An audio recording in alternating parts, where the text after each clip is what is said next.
వివేక్ వర్ధన్ అనే నేను శాసన పరిషత్ సభ్యుడిగా ఎన్నికైనందున అయిపోయింది కదా సార్. చదవండి ప్లీజ్. భారతదేశ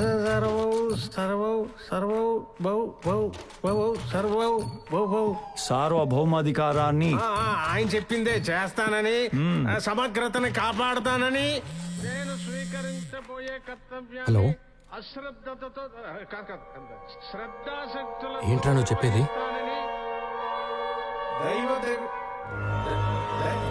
ఆపండి. ప్లే. ఏం ప్లే? ప్రముఖ పారిశ్రామికవేత్త మరి కాసేపట్లో ఎమ్మెల్సీగా ప్రమాణ స్వీకారం చేయబోతున్న మిస్టర్ వివేక్ వర్ధన్ ఇంట్లో లభ్యమైన మృతదేహం. ఆ మృతదేహాన్ని క్యాబ్ డ్రైవర్ ఇస్మాయిల్దిగా గుర్తించిన పోలీసులు.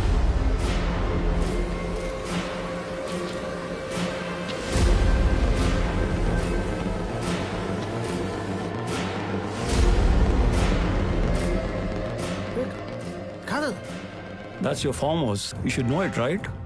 No, but ఇతను ఎవరో నాకు తెలియదు సార్. సార్ ఇస్మాయిల్ ఎవరో మా సార్కే కాదు సార్, నాకు తెలియదు. క్యాబ్ డ్రైవర్ అంటే ఖచ్చితంగా ఆ బాడీ మాది కాదు సార్.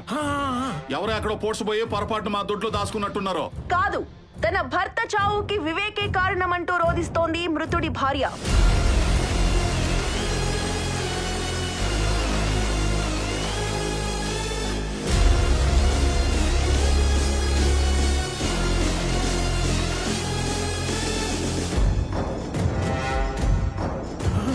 రే దివాకరం, ఎవరిని తెచ్చావురా? అమూల్య ఆ సచ్చినోడికి పెళ్ళం ఎలా ఇద్ది? నువ్వు వెళ్ళాడు. ఉండి దీన్ని పని చెబుతాను. She's your wife, right? ఇదంతా ఏదోలా ఉంది. ముందు ఈ paper. No. Wait. Let her speak. ఆ వివేక్ నా మీద కన్నేసి నా భర్తని కొట్టి చంపి తన్ని పెళ్లి చేసుకోకపోతే నా కూతుర్ని చంపేస్తానని బెదిరించి నన్ను షాదీ చేసుకున్నాడు. లేదు, తను అబద్ధం చెప్తాను సార్. చూడండి, ఆ వివేక్ పిఏ దివాకరం ఫోన్ చేస్తున్నాడు. మీరే వినండి ఏమంటాడో. అమూల్య బొరక వేసుకుని ఏం చేస్తాడు అసలు అక్కడ నువ్వు? నేను అమూల్య ఏంట్రా ఎదవా. మేరా నామ్ శైలా బాను. ఇస్మాయిల్ కా బీవీ హూ మే. బీవీఓ బీపీఓ ముందు అర్జెంట్ గా అక్కడి నుంచి వచ్చి రా. రాకపోతే ఏం చేస్తారా? రాకపోతే చుట్టు పట్టుకుని ఇడ్చుకొస్తారు మా వాళ్ళు, తెలుసునా? మా సార్ దగ్గర ఉంది మామూలు రోడీలు అనుకుంటామేమో.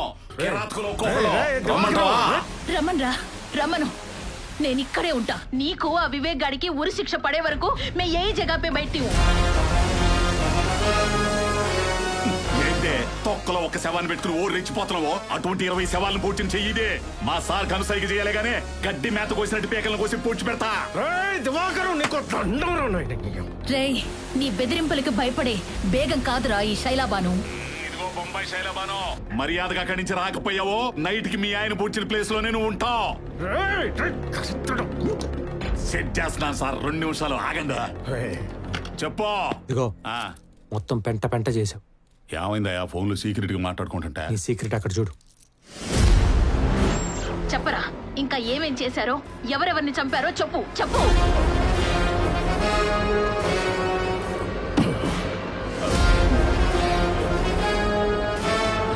హలో, ప్యారగాని చెప్పులు షాపా? కుండ ఐస్ క్రీమ్ మీద చెర్రీ పండు ఏమైనా ఉందా? గుండె ఐస్ క్రీమ్ ఉందంట, కావాలా? నేను కంప్లీట్ నేను చదివేస్తాను. జైలుకి వెళ్ళి చదువుకోండి.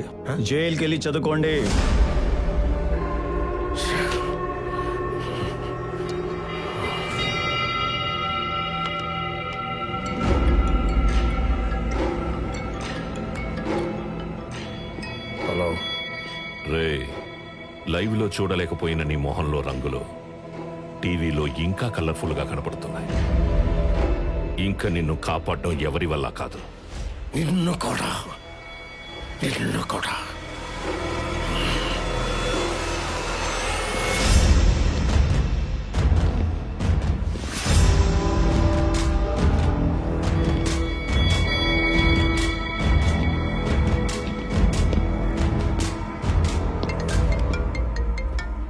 హలో,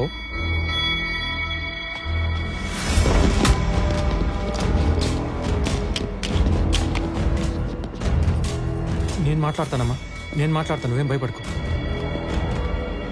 సార్, మీ వాళ్ళు ఎవరో మా నాన్నే తీసుకెళ్లారంట. చెప్పాను కదా ముందే, నాకేదన్నా జరిగి నేను ఊరుకున్నా, నా అమ్మాయిలు ఊరుకోరని. అది కాదు సార్, మీరు ఒకసారి చెప్తే.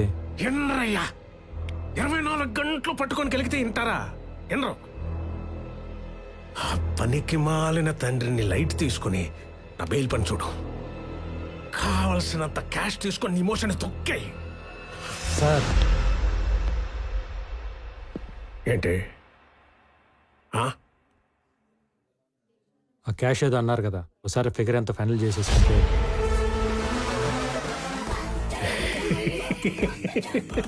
వచ్చావయ్యా. అరగొండు నా రగ.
చెప్పులకి బెయిల్ ఎంతవరకు వచ్చింది?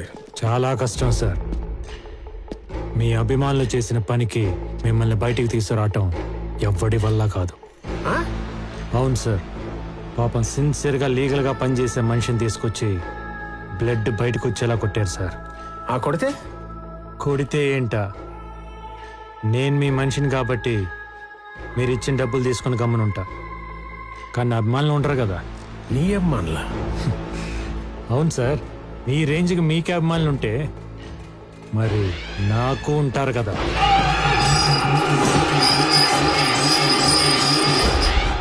Hard core fans.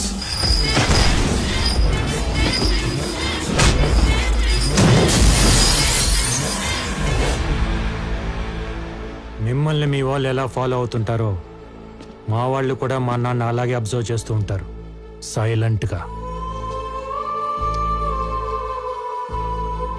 మరి అంత ప్రేమున్న మా నాన్నే తీసుకొచ్చి కొడితే చూస్తూ ఊరుకుంటారా చెప్పండి?